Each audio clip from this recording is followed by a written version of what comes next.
Shinchan ঠিক করে বসেছিস তো? আরে হ্যাঁ গো ফ্র্যাঙ্কলিনদা, আমি তো একদমই ঠিক করে বসেছি। কিন্তু তুই যাই বলিস শিনচ্যান, মাইকেল কিন্তু আজকে আমারা তোর সাথে একদমই ঠিক করলো না। হ্যাঁ গো ফ্র্যাঙ্কলিনদা, মাইকেল আঙ্কেল তো আমারা তোমার সাথে একদমই ঠিক করলো না। গাইস, আজকে আমাকে আর শিনচ্যানকে মাইকেল ওর বাড়িতে ডেকেছিল, আর আমি আর শিনচ্যান সকাল সকাল ওর বাড়িতে গেছিলাম।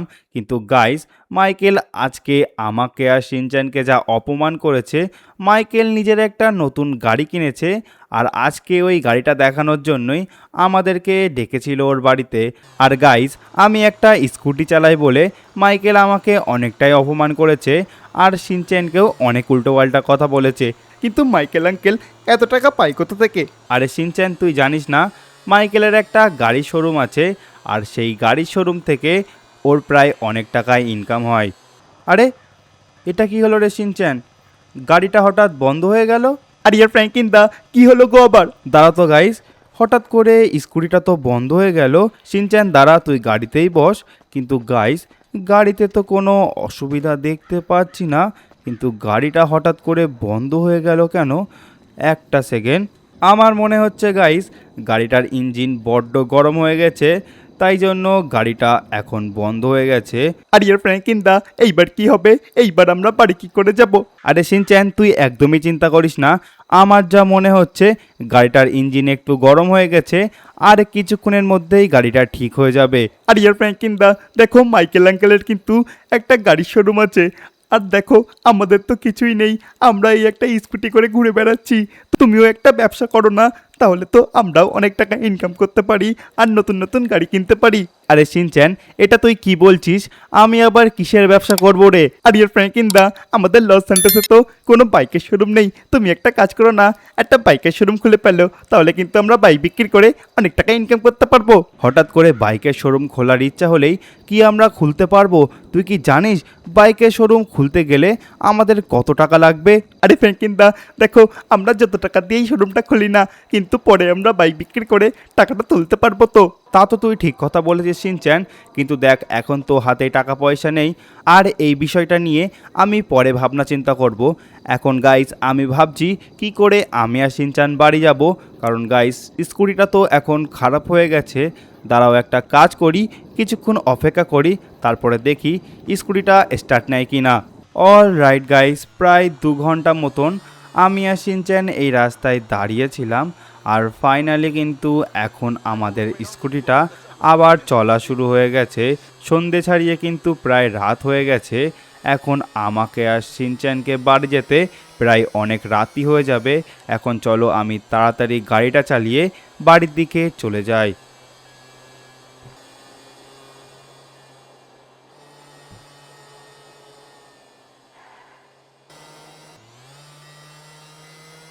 সো গাইস, বাড়ি চলে আসলাম, আর দেখো বাড়ি আসতে আসতে কিন্তু অনেক রাত হয়ে গেল। আর এখন দেখো এখনো কিন্তু চপ জেগে আছে। হ্যাঁ রে চপ, তুই এখনো ঘুমাসনি? ওরে ওর ফ্র্যাঙ্কলিন দাদা, তুমি আর শিনচ্যান সেই কখন বেরিয়েছো আর এখন বাড়ি আসছো? আর বলিস না চপ, রাস্তায় আস্তে আস্তে স্কুটি খারাপ হয়ে গিয়েছিল, তাই বাড়ি আসতে এত দেরি হয়ে গেল। শিনচ্যান তাড়াতাড়ি ঘুমিয়ে পড়, কালকে সকাল সকাল তোকে আবার স্কুল যেতে হবে। গাইস, রাত তো অনেক হলো, চলো আমিও না এখন ঘুমিয়ে পড়ি।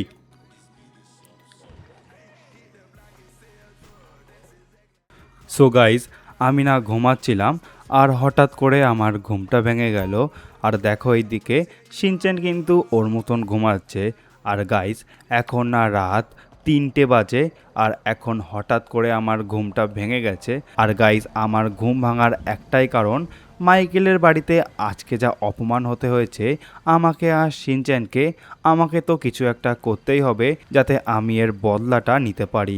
গাইস, বাড়ি আসার সময় শিনচ্যান কিন্তু একটা অনেক ভালো কথা বলেছিল, লস স্যান্টোসে কিন্তু কোনো বাইক শোরুম নেই, আর আমি যদি একটা বাইক শোরুম খুলতে পারি তাহলে কিন্তু আমি অনেক টাকাই ইনকাম করতে পারবো।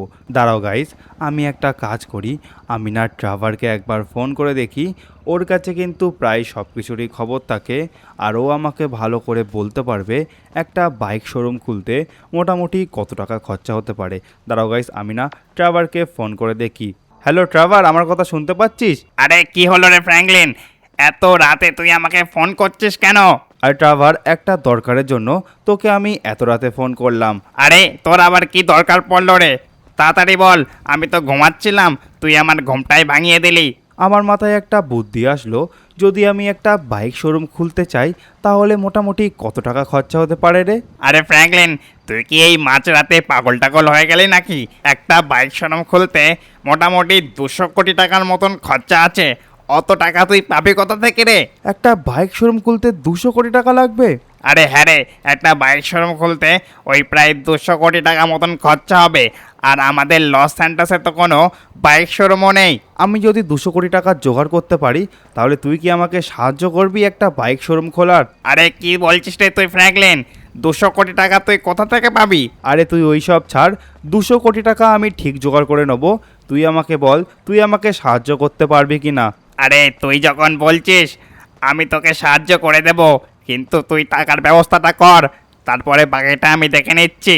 গাইস, ট্রাভারের সাথে কথা বলে যেটা বুঝলাম, মোটামুটি 200 কোটি টাকা লাগবে একটা বাইক শোরুম খুলতে।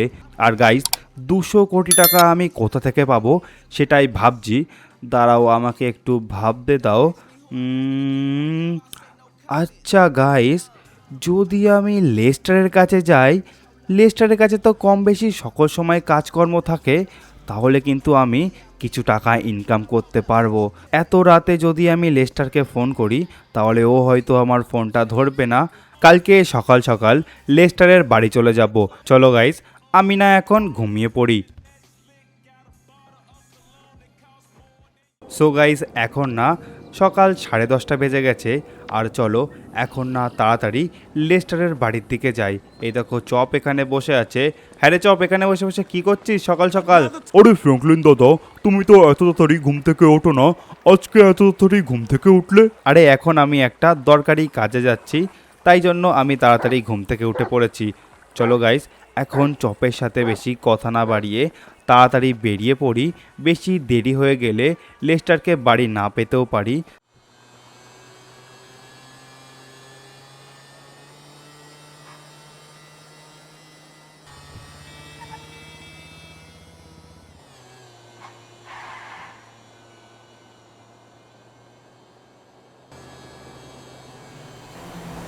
অল রাইট গাইস, লেস্টারের বাড়িতে চলে এসেছি। এখন চলো তাড়াতাড়ি লেস্টারের সাথে কথা বলি। আরে লেস্টার ভাই, কোথায় আছিস তুই? লেস্টার ভাই কোথায়? আরে গাইস, এই তো লেস্টার দাঁড়িয়ে আছে। আরে লেস্টার ভাই, তোকে আমাকে সাহায্য করতেই হবে। কেন, কি হলো রে ফ্র্যাঙ্কলিন? আজকে সকাল সকাল আমার বাড়িতে তুই চলে আসলি? ভাই আর বলিস না, আমার অনেক টাকার দরকার, তাই জন্য তোর কাছে এসেছি। তুই আমাকে কোনো একটা কাজ দে, যেটা করে আমি অনেক টাকায় ইনকাম করতে পারবো। আরে ফ্র্যাঙ্কলিন, তোর করার মতন এখন তো আমার কাছে তেমন কোনো কাজ নেই রে। আরে লেস্টার ভাই, তুই এমন করে বলিস না, আমি তো বড্ড আশা নিয়ে তোর কাছে এসেছি। তুই প্লিজ আমাকে কোনো না কোনো একটা কাজ দে। আরে ফ্র্যাঙ্কলিন, তুই বুঝছিস না কেন? এখন আমার কাছে একটা কাজ আছে, কিন্তু সেই কাজটা তুই করতে পারবি না। আরে তোর কাছে কি কাজ আছে তুই আমাকে বল না একবার, আমি সব কাজই করে দেব। আরে তুই যখন এত করে বলছিস, শোন আমি তোকে বলছি, 3টে বক্স চুরি করতে হবে। আর সেই 3টে বক্স চুরি করতে পারলে আমি তোকে 300 কোটি টাকা দেব। কি বলছিস রে, 3টে বক্স চুরি করতে পারলেই 300 কোটি টাকা দিবি? হ্যাঁ রে, 3টে বক্স চুরি করতে পারলে 300 কোটি টাকা দেব। এক একটা বক্সের দাম 100 কোটি টাকা করে। কিন্তু এতে অনেকটাই রিস্ক আছে। এক তো গুন্ডাদের ভয়, আর এক পুলিশের ভয়। তাই জন্য আমি তোকে এই কাজটা দিতে চাচ্ছি না। আরে না না লেস্টার, আমি এই কাজটাই করব। 300 কোটি টাকা পেলে আমার তো একেবারে কাজ মিটে যাবে। আচ্ছা ঠিক আছে, শোন আমি তাহলে তোকে লোকেশনটা পাঠাচ্ছি। কিন্তু বাই চান্স যদি তুই পুলিশের কাছে ধরা পড়িস, আমার নাম কিন্তু একদমই করবি না। আর তোকে লোকেশনটা পাঠিয়ে দিচ্ছি, তুই ওই লোকেশনে চলে যা। আশা করি তুই ওই জায়গায় গাড়িটা দেখতে পাবি। আরে লেস্টার, তুই নিশ্চিন্তে থাক, আমাকে পুলিশ ধরতেই পারবে না। গাইস, লেস্টারের কাছে আসা কিন্তু অনেকটাই লাভ হয়ে গেল। আমি কিন্তু ফাইনালি এমন একটা কাজ পেয়ে গেছি, যেটা করে আমি 300 কোটি টাকার ইনকাম করতে পারবো। আর 300 কোটি টাকা পেয়ে গেলে আমি কিন্তু ভাই একটা মোটরসাইকেলের শোরুম খুলতে পারবো। আর ভাই তারপরে কিন্তু আমরা যেরকম ইচ্ছা সেরকম বাইক, গাড়ি সব কিছুই কিনতে পারবো। গাইস, তোমরা সবাই একবার ভিডিওটাকে লাইক করে দাও আর কমেন্ট বক্সে তোমাদের প্রিয় বাইকের নামটা লিখে দাও। চলো গাইস, এখন আমি না লেস্টারের পাঠানোর লোকেশানে তাড়াতাড়ি চলে যাই, কারণ ওখান থেকে কিন্তু আমাকে 3টে বক্স চুরি করতে হবে। আর গাইস, সবার প্রথমে আমাকে একটা গাড়ি চুরি করতে হবে, কারণ গাইস স্কুটি করে কিন্তু আমি একদমই চুরিটা করতে পারবো না। গাইস, রাস্তার ধারে একটা গাড়ি দেখতে পাচ্ছি, তারাও আস্তে আস্তে গাড়িটার কাছে যায়। আর চলো, গাড়িটা না আমি চুরি করে এখান থেকে পালিয়ে যাই, আশেপাশে তো কেউ দেখতে পাচ্ছে না। চলো গাইস, গাড়িটা আমি নিয়ে তাড়াতাড়ি এখান থেকে বেরিয়ে পড়ি।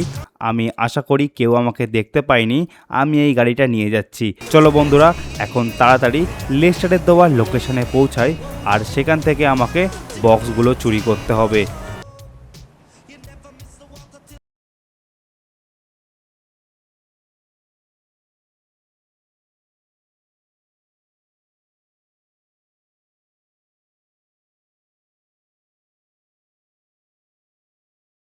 গাইস, লেস্টার আমাকে যে জায়গাটার কথা বলেছিল আমি কিন্তু সেই লোকেশানে চলে এসেছি, আর গাড়িটা কিন্তু আমি এখানে দাঁড় করিয়ে রেখেছি, কারণ গাইস আমাকে কিন্তু বক্সগুলো নিয়ে তাড়াতাড়ি পালাতে হবে। চলো এখন সাবধানে আমি আশপাশটা দেখি, কারণ গ্যাং মেম্বাররাও কিন্তু আশেপাশে থাকতে পারে। ও ভাই সাব গাইস, দূরে একটা গ্যাং মেম্বার দাঁড়িয়ে আছে, তারাও সর্বপ্রথমে ওটাকে শেষ করি। গাইস দাঁড়াও, ও ভাই সাব পাশেও দাঁড়িয়ে আছে গোটা, এদেরকেও শেষ করি তাড়াতাড়ি। ও ভাই সাব গাইস দেখো, ও ভাই সাব গাইস পুলিশ চলে এসছে। ও ভাই সাব গাইস, তাড়াতাড়ি পুলিশকেও আমি এখানে খতম করে দেই, কারণ গাইস পুলিশ যখন এখানে চলে এসছে অনেক বড় সমস্যা হয়ে যেতে পারে। তাড়াতাড়ি এই পুলিশগুলোকে মেরে আমাকে বক্সগুলো নিয়ে এখান থেকে পালিয়ে যেতে হবে। গাইস, আমি তো বুঝতেই পারলাম না হঠাৎ করে পুলিশ কোথা থেকে চলে আসলো। আমার যা মনে হচ্ছে এই গ্যাং মেম্বারদের উপরে পুলিশ নজরদারিতে ছিল, আর আমি যেই চলে এসেছি আর এদেরকে মেরে দিয়েছি, পুলিশ কিন্তু সাথে সাথে আমাকে মারার জন্য চলে এসেছে। গাইস চলো, এখন এখানে বেশি দেরি করা যাবে না, কারণ পুলিশ কিন্তু চলে আসতে পারে। তাড়াতাড়ি এই বক্সগুলো না আমি আমার সাথে নিয়ে চলে যাই। গাইস, হঠাৎ করে কোথা থেকে গ্যাং মেম্বাররা চলে এসে আর দেখো আমার উপরে অ্যাটাক করা শুরু করে দিয়েছে। দাঁড়াও, একটা একটা করে সব কটাকে শেষ করি। দেখো একটার পরে একটা লুকিয়ে আমাকে মারছে ভাই। তাড়াতাড়ি আমি না একটু কভার নিয়ে নেই গাইস, কারণ কভার না নিয়ে আমি কিন্তু একটাকেও মারতে পারবো না। গাইস একটা একটা করে সব কটাকে শেষ করে দেই। চলো গাইস, বেশি দেরি করলে হবে না, কারণ গাইস পুলিশও কিন্তু চলে আসতে পারে, আর আমাকে তাড়াতাড়ি এই বাক্সগুলোকে নিয়ে এখান থেকে পালিয়ে যেতে হবে। চলো গাইস, মনে হচ্ছে প্রায় সব কটাই মারা গেছে। আশপাশটা একটু ভালো করে দেখে নেই কেউ এখনও বেঁচে আছে কিনা। দেখো গাইস, প্রায় সব কটা মরে গেছে। সামনে মনে হচ্ছে ওটা একটা পুলিশ ছিল। আর গাইস দেখো, আমি কিন্তু পুলিশটাকেও মেরে দিয়েছি। ও ভাই সাব গাইস, আমি তো অনেক লোকজনকে মেরে দিলাম। এখন চলো তাড়াতাড়ি আমি না বক্সগুলো তাড়াতাড়ি আমার গাড়িতে তুলি। গাইস, গাড়িতে তো বক্সগুলো তুলে নিয়েছি, কিন্তু গাইস আমার পিছনে তো এখন পুলিশ পড়ে গেছে। আর গাইস পুলিশ কিন্তু আমার পিছনে তাড়া করছে। আমাকে তাড়াতাড়ি না শহর থেকে কোনো একটা ভালো জায়গায় লুকিয়ে পড়তে হবে, কারণ গাইস আমি কিন্তু একটা দুটো পুলিশকেও মেরে ফেলেছি, আর তার জন্য পুলিশরা কিন্তু এখন আমাকে তাড়া করা শুরু করে দিয়েছে। আমাকে তাড়াতাড়ি কোনো একটা জায়গায় লুকাতে হবে। গাইস দেখতে পাচ্ছ পুলিশ কিন্তু আশেপাশে ঘোরাফেরা করছে, আর এই বক্সগুলো যদি একবার পুলিশের হাতে লেগে যায় তাহলে কিন্তু আমার 300 কোটি টাকা একেবারে হাতের থেকে চলে যাবে।